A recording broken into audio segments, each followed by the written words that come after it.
Well, it's an interesting discussion that we've got in the interview of the day, the big interview of the day with Dr. Corné Mulder of the Freedom Front Plus.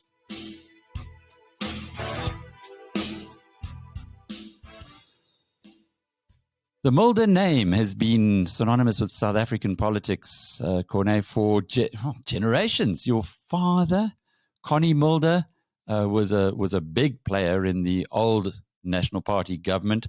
Your brother, who was the leader of the Freedom Front Plus, and both, am I correct in saying both you and your brother have been members of parliament since 1994? We've been members of parliament, good morning, Alex, since 1988. Both of us were elected in two by-elections in 1988. So we both served about 6 years prior to 1994, and then I've served since 1994 until today. It's almost 35 years now. And your brother's resignation in 2016, that a surprise to you? Well, to a certain extent, although he's 7 years older than I am. So he decided that he had enough, basically, and he decided to make to resign or to retire, basically. But he's not out of politics, actually. At the moment, he's writing some books, and he's still a political commentator, and he's still involved in politics, but not actively in party politics at this stage. Your father, there's part of the population who really don't like Corné Mulder. Other parts of the population, I guess he's a hero. How's he viewed generally with the Freedom Front Plus today? No, I think he played, as you correctly pointed out, he played a huge role. Just to give some perspective, he was elected to Parliament in 1958 in April. And I was born in that same year. So from my birth, after a few months, I've been traveling between Cape Town and Gauteng, or then Transvaal, in that instance. So my father was playing quite an important role in the South African politics at this stage. And people may not remember, perhaps, but in 1978, it was on my 20th birthday, by coincidence on that day, there was an election for Prime Minister in South Africa. And he stood against P.W. Botha for the position of Prime Minister. My father lost the race with 6 votes. And then shortly after that, he was forced out of the National Party, basically. And I'm just speculating. I think things could have been different in South Africa if he was elected on that day. People don't really understand and know him that well. He was much more realistic and a pragmatist in that sense. And if you look at the South African development, that after that, we went into the securocrats. And most of the human rights violations happened in that militarized period after 1978 into the 80s. It's an extraordinary story when you start going back into history, and we know where we are today because of where we came from. But your own background, it's interesting. You are a doctor. You have studied, I was intrigued to see, at the Max Planck Institute in Germany. So presumably you sprechen Deutsch. Yes, I was fortunate. It was very important for my kind of what I wanted to achieve in my career that I did complete my academic qualifications as soon as possible. So I was fortunate to study full-time from my first year until I completed my doctorate. I basically studied also at the University of Potchefstroom at the time. And so at the age of 26, I completed my doctorate in constitutional law. I was brought up in a political home. At home, we didn't speak about the weather or rugby. We spoke politics morning, noon, and night. That was a political home, as you correctly pointed out. And the family history goes even beyond my father. His father was a member of the Provincial Council, and his grandfather was a member of the Volksraad of Paul Kruger. So there's a long family tradition in the family. So it was important to get my academic qualifications sorted out. And then I was elected to Parliament when I was 29 in 1988. So it's been a long process, and the academic thing is, I was very fortunate. Politics has been my hobby throughout my life, so I could make my hobby my career. But my father taught us basically that you can't say you want to go into politics. Politics will find you or not. What you need to do is to qualify yourself and get the different professional careers. I was admitted as an attorney. I started to practice as an attorney. And then in 1988, my father died in January. He had suffered from cancer, and then I was elected in a by-election in his stead, and then I've been in Parliament, as I've said, 35 years, coming March next year. Over the period since 1994, the role of the Freedom Front, well, it was first the Freedom Front, then the Freedom Front Plus when you brought other parties together as well. Your role in Parliament, how has that changed? From the outside, one presumes it's changed a great deal, but you tell us. Absolutely.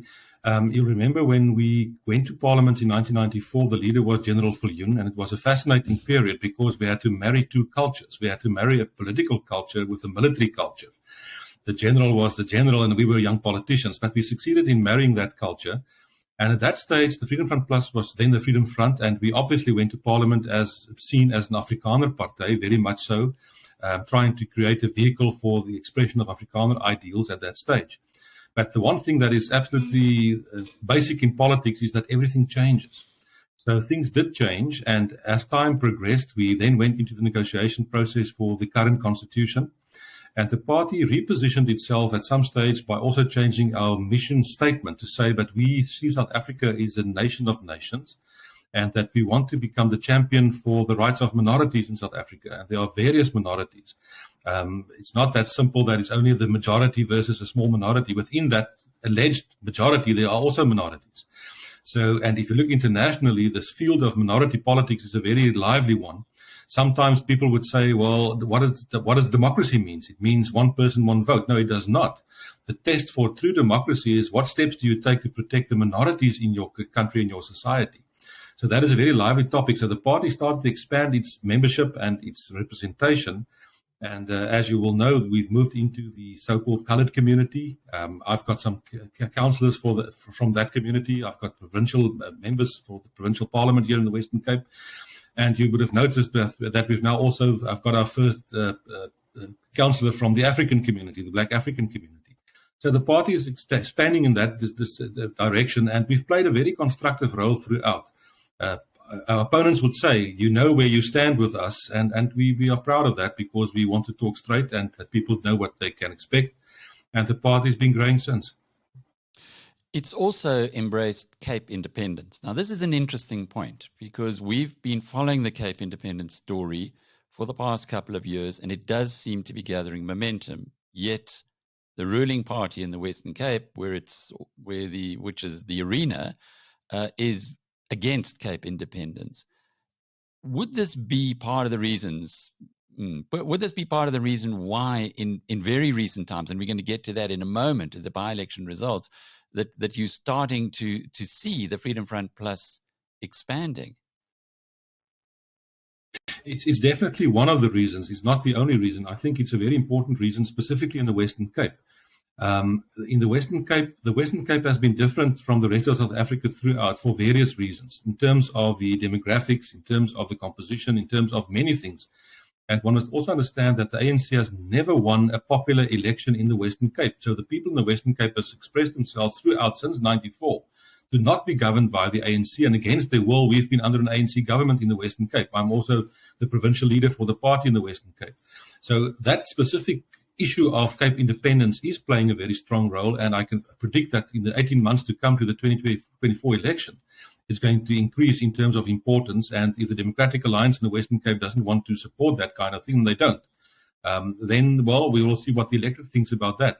And it's completely in line with the party's approach of self-determination, that people should have a right to take their own decisions, that we do not want to have centralized power. Why should Lutuli House or the union buildings decide what we teach the children in Cape Town? We want to take those decisions ourselves. Now, that is something that the old National Party did at least preach. Didn't implement it terribly well, but it certainly did. That was its policy. Why would the policy now actually succeed in allowing people to determine for self-determination? What's the difference? What's happened maybe in the world which would make this a possibility? Well, I think if you look internationally, the whole concept of self-determination, and sometimes people tend to try to identify that as some called a right-wing kind of thing. It's not the case. It's very much the centralized kind of approach throughout the world. Somebody must go and tell me that the Scottish National Party, which is quite socialist, is a right-wing kind of thing. It's not true. Or even look at the Basque country, or there are all these different organizations that try to further self-determination. The real issue is that decisions are better taken at the lowest level possible. Empower people to take their own decisions. I think the National Party's approach was a wrong approach, and it's not the same in that instance. The National Party wanted to have the whole country divided. We're not saying that. That's not what we are saying. We are saying that we think, why should provinces in South Africa be all dealt with and handled with the same amount of powers? If the Western Cape is capable of exercising more power in terms of education or policing, whatever the case may be, let's give that opportunity and allow that to happen. And it all depends. If the Western Cape is, whether the Western Cape is going for independence in the end will depend on the success of the rest of South Africa. If we succeed in having regime change in 1924 and we can get rid of the ANC, then maybe the need for the independence will diminish in the Western Cape. But if we continue in the way that we are going at the moment, it will get stronger and nobody will prevent that. You can delay it, but you won't stop it. It will happen. When one has a look at the most recent by-elections, and it is something that at BizNews we pay a lot of attention to because it's the most factually based area of understanding the temperature of the electorate. The Freedom Front Plus has done very well, but when I talk to some analysts, they say, well, it's actually a free option for voters because on the one hand, they do know that the Freedom Front Plus will be supporting the DA, who they probably voted for previously. And secondly, who knows, particularly in the Cape, if the Freedom Front Plus gets even stronger, they might be able to push through Cape independence. How do you react to that kind of a comment? It's an interesting interpretation. The fact of the matter is the following, and the reason is this. If you look at our electoral system, and our electoral system is strictly proportional representation. Now, any proportional representation system basically calls for coalition governments. It's abnormal in a proportional system that one party attains more than 50%. So we've had that since 1994, and it's abnormal. Now, eventually, we are getting to the point where the ANC is going below 50%. And this will make for coalition governments, and we understand that. So for quite a long time, the Democratic Alliance basically had the message to say, you must vote for the DA. Why? Because they are the only party that is big enough and strong enough to defeat the ANC. The electorate is not stupid. They realize that's not true and it's not going to happen, that no single party is going to defeat the ANC at the polls. What's going to happen is going to be a coalition of political parties. So now people are starting to say, well, I can vote for the party of my choice, not necessarily the party that I think is the biggest. I can vote for the party that I really feel comfortable with in terms of policy, image, leadership, etc. And then I know that they will take my votes into a coalition government to keep the ANC out of power. And I think that plays a part in terms of what's happening at the moment. And it was interesting, as you point out, the latest by-elections indicate that it's not only a once-off. We've seen it now in Limpopo. We are seeing it in the Western Cape. And who knows what's going to happen tomorrow in Gauteng. Bella, take us through that election. It was a splendid victory for you in a by-election. What happened there? Well, absolutely. Bella was a very safe Democratic Alliance seat. Bella is in Limpopo. And so many former National Party supporters, even many former Conservative Party supporters, in mass went to the Democratic Alliance in the last couple of elections. Why? Because they would argue they think the DA has got the best chance to beat the ANC. But it's now become clear that no party, not even the DA, is going to do that on their own. So people start to move. So Bella was a very safe DA seat. In the last election 12 months ago, in 2021, the DA attained 66% of the vote, and we only 27%. So it's a safe DA seat. But 2 weeks ago, it completely changed around. The DA fell from 66 to 26, and we grew from 27 to 58, and we took the ward, which is unheard of. That was not in terms of normal predictions, a shift of certain percentage points from this party to the next. This is a complete reversal of people's approach in terms of that constituency. So in mass, that happened. So the first thing was when that happened, people said, well, maybe there's an exception, maybe there's some personal circumstances between the candidates, etc. Let's see if it plays out further. And then exactly a week later, we had a by-election in Drakenstein. Now, Drakenstein is part of Paarl. In the Western Cape, it's the heartland of the Western Cape, and it's DA country, if I may put it that way. And it's almost the exact situation that happened in Drakenstein. If I can give you the figures there, for example, it was even a more safe Democratic Alliance seat. In Drakenstein, there's no coalition. It's a straightforward DA government. And in that specific ward, the DA had 81% of the vote going into the election, and we had 13. We came out of that election last Wednesday, and the DA fell from 81 to 49. And we grew from 13% to 41%. It was a difference of 136 votes, and we would have taken that ward. So that is also a very strong reversal of support. As a matter of fact, there are 2 voting districts in that one. And the more traditional Afrikaans white voting station, the VD in the town itself, the Northern Paarl, we took that ward suddenly with a 2/3 majority. We attained 67% of the vote, and the DA fell to 30%, something in the 30s. It was a complete reversal. So there's something absolutely happening, and that's why I'm fascinated. Tomorrow, for instance, there's another by-election, this time in Mogale City in Gauteng. And it's also almost a straight fight between the Democratic Alliance and the Freedom Front Plus, and I would like to see what's going to happen there. If there's the same kind of trend, then it's very clear that we see a complete shift in terms of electoral support within certain communities. And then you must look at all the different things that are happening. Action SA is coming up. The Patriotic Alliance is moving into some communities. The ANC is losing support. So there's a fascinating process playing out on our way to 2024, which is going to be very exciting. I'm working to get the ANC out of government and to form a new coalition government on national level, and it will be in some provinces as well. R.W. Johnson says it's edge of the seat stuff, and listening to you, you certainly can't contradict that. But as far as the Freedom Front Plus is concerned, going back to 1994, you had your best election of 2.2%. But in fact, of the national vote, of South African vote, now you've gone beyond that in the most recent local elections, after going backwards for a fairly lengthy period of time. Are you expecting that there's in the investment world, we talk about the trend as your friend, that the trend is now becoming your friend, and indeed, where could it end? Absolutely, I've got no doubt about that. What basically happened was in 1999, it's a long time ago, people may remember, at that stage, the leader of the Democratic Party was Tony Leon. And Tony came back then with a slogan which basically just said, fight back. And people were quite disillusioned in terms of what they saw by 1999. What they expected to happen in 94 did not materialize in terms of this wonderful rainbow paradise.